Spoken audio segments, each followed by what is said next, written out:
Premier League season starts tomorrow. I repeat, it starts tomorrow. Liverpool are about to see their summer spending go past £300 million, with Giovanni Leone set to join. We've got reaction from the Liverpool boss Arne Slot live in just a moment. Jaden's much. Right, I'm going to have to cut you off, I'm afraid, Rob, because let's listen in to Arne Slot. It seems that you might be able to bring two in. First of all, Giovanni Leone, what can you tell us?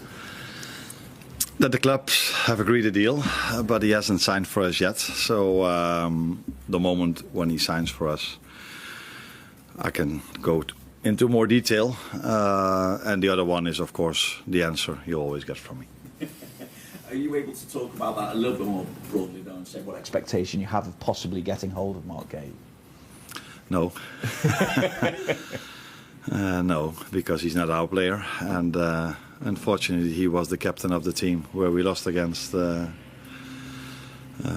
Sunday. So, no, if you want to have any talks about him, you should go to Palace, to Glasner, and ask him his opinion about him. Well, obviously the focus is on the start of your title defence now. So how ready do you feel you and the squad are now going into the start of the season? As ready as we can be. So I think I've emphasised last week on the fact that we've lost 3 or 4 starters, and unfortunately Ryan Gravenberch was not able to play last week and is not able to play this week. So that means that if you exclude the goalkeeper from the 10 outfield positions, 5 were different than the main starters we had last season. And if you then look the quality we bring on the ball, I'm very happy with that. Without the ball, it's 8 out of 10 times, also very good. But the aim at this club is not 8 out of 10 times, it's 10 out of 10 times. And that is the fine-tuning we still need to find defensively. And that went in pre-season one time better than the other one. Up against Bilbao, I was really pleased with our defensive performance, because we didn't give away any chance at all, I think, out of open play. But we did concede 2 set pieces. Against Palace, we conceded, the main chances we conceded were when we lost the ball ourselves. So it's been ups and downs, where the downs were not so low, but I think there is the main part for us still to improve, which is normal. I think for everyone in pre-season it's normal that there's still room for improvement, let alone if we not only lost 3 or 4 starters, I think we've lost 5 to 6 players that played quite a lot of minutes for us last season, and we brought in 4 new ones. So then it's normal to that there's a little bit of adaptations, but we are definitely ready for the league to start. And taking all that into account, given what you achieved last season and how difficult it is to go back-to-back with Premier League titles, what are your expectations for the season? Yeah, but the reason why that is so difficult lays mainly in the fact that there are so many competitors that can also win the league over here. So to win it once is already very special, let alone if you can win it twice in 3, 4, 5 years, or as we did twice in 5 years, and City did even better than us in the last few years. So that's unbelievable if you're able to do this in this league. And probably this year it's going to be harder than every year before, because every team brings in new players, but our main competitors definitely did as well. Thank you. Arne, in that regard, obviously this time last year you had a huge challenge ahead of you with coming to a new league, starting at a new club, replacing Jurgen Klopp, everything that went with it. Is this season, in your mind, even personally for you, an even bigger challenge than this time last year? No, you forgot to mention that you take over a team and you only have 2 weeks to prepare, because there was a Euros and a Copa America. I think every season has its own challenges. So last season it were the challenges you were just talking about. This season the challenge is that we've lost many starters, and we tried to bring in, or not try, we've brought in very good and talented players again as well. And the challenge is always not only yourself but also the teams you face. Now we're starting with Bournemouth, which was last season probably the most intense team in the league. And I mean in terms of running, and also in the playing style, but that goes hand in hand. And then afterwards is Newcastle and Arsenal, so that sums up this league, I think, and the challenge we have. What do you expect from Bournemouth on Friday? What I just said, intense, They made it really difficult for us last season. We beat them 3-0, where you feel like, what is he talking about difficult? But if you look at the game, they had the first big chance of the game. They scored a goal, which was fractionally offside. And then we 3 times, I wouldn't say counter-attacked them, but we were very fast in moving the ball from back to forward. And all of a sudden at halftime we were 3-0 up. And then I thought, wow, which I always thought when I was playing a manager in Holland, this is going to be 4-5-6-0. But the mentality Bournemouth showed in the second half, they just kept on going. And that's the mentality they had throughout the whole season afterwards as well. So they also lost some players. They also brought in good new ones, as they've shown in the last few years, that they can always bring in good new players. So, and away it was even more difficult for us. So, very good team, good manager, and a challenge for us on Friday. But looking forward to it, because play an evening game at Anfield is something everyone is looking forward to, I think. Hi there, Arne. Your defensive record last season was absolutely incredible. In the pre-season so far, I know you haven't been particularly happy with some elements of it. How do you resolve those issues when you're looking for that defensive solidity in front of your back four, when you're going to be without a game the best defensive midfielder in the country? Yeah. And don't forget, we missed out McAllister as well, the last part of last season, and he hardly wasn't able to play in our pre-season. Only now recently he's played a few games, played a few minutes.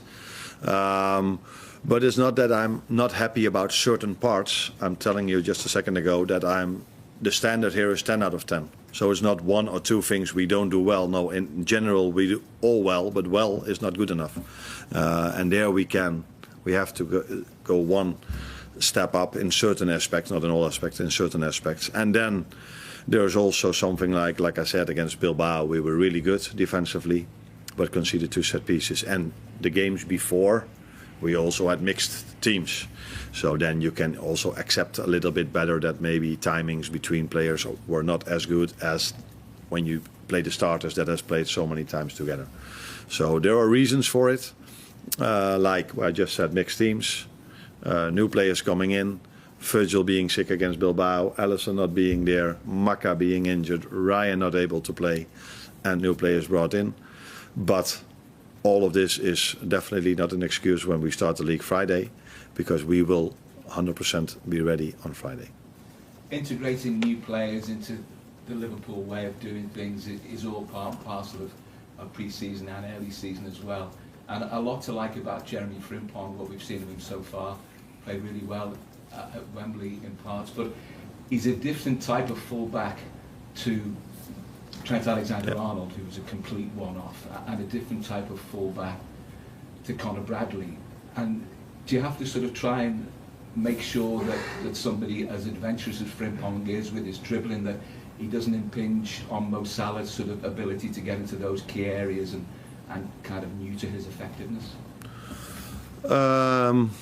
In my opinion, Jeremy and Conor Bradley are similar types, by the way, although Jeremy is maybe better in the 1v1s than Conor is. But I think Jeremy and Conor can both attribute to Mo's outputs, because if you play against these two, you know you have to be aware of these two as well. So it normally gives Mo even more space to get the 1v1s, because if we isolate Jeremy in a 1v1, it's difficult for the other team, and if we isolate Mo in a 1v1, it's difficult for the other team as well. So where maybe last season they could give a little bit of more help because Trent was a little bit more behind the ball, which was also dangerous because when Mo brought it back, Trent could deliver one of his famous crosses. So it's different types, but I think both types, and Trent proved it together with Mo. Trent brought the best out of Mo, and I think that that's the same thing is going to happen with Conor and Jeremy, with Mo, in that regard. Thank you. Sven Turner, Sky Germany. Hi Arne. Talking about Florian, still a young guy, first time away from home, one of the biggest clubs in the world, that enormous transfer fee. on his back. How's he handling all that on and off the pitch? Yeah, he might be young, but he already won a lot. So I don't think factually we can see him as a young player, but in terms of his experience that he's already having, I don't see him as a young player. He won the league in Germany, won the cup, played for his country numerous times. And apart from that, his mentality is maybe his biggest strength, and that says a lot, because if you see him play, you're like, are you serious? Because he's so creative, but how mentally strong he is, and he doesn't get distracted at all by a transfer fee or anything else. So I think good players always find a way to play well in good teams, and he is a good player and he plays in a good team. He doesn't need any help of yours? Yeah, he does, like all the others. But we have a very good player care department, so I'm not looking for houses together with him or these kind of things. But on the pitch and on the training ground and in videos, he needs help for him to understand the way we want to play. That's not 180 degrees different than Xabi Alonso. The system is different, but we want to be intense. Xabi Alonso wanted to be intense. He liked to dominate the position. Xabi would try to bring him in positions we want to try to bring him in. So a lot of things are the same for him. But it's true, he has to adjust to England, to the league, to the intensity, and to his new teammates as well. But I think if you saw the games, his adjustment went quite well, better than even expected, and we already expected a lot. Hi. You mentioned Grunberg earlier. He was one of your regular fixtures last season.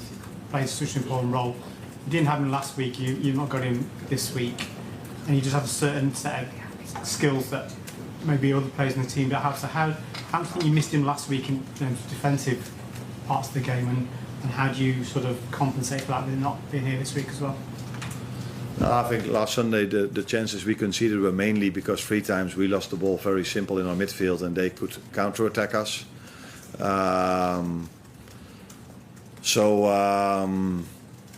You could say Ryan is always taking really good care of the ball over there, but players, Ryan or anyone else in our team, can lose the ball. So in that sense, I'm not sure how much we missed him last Sunday, but it's clear that Ryan has had a big impact on us last season. And it's quite...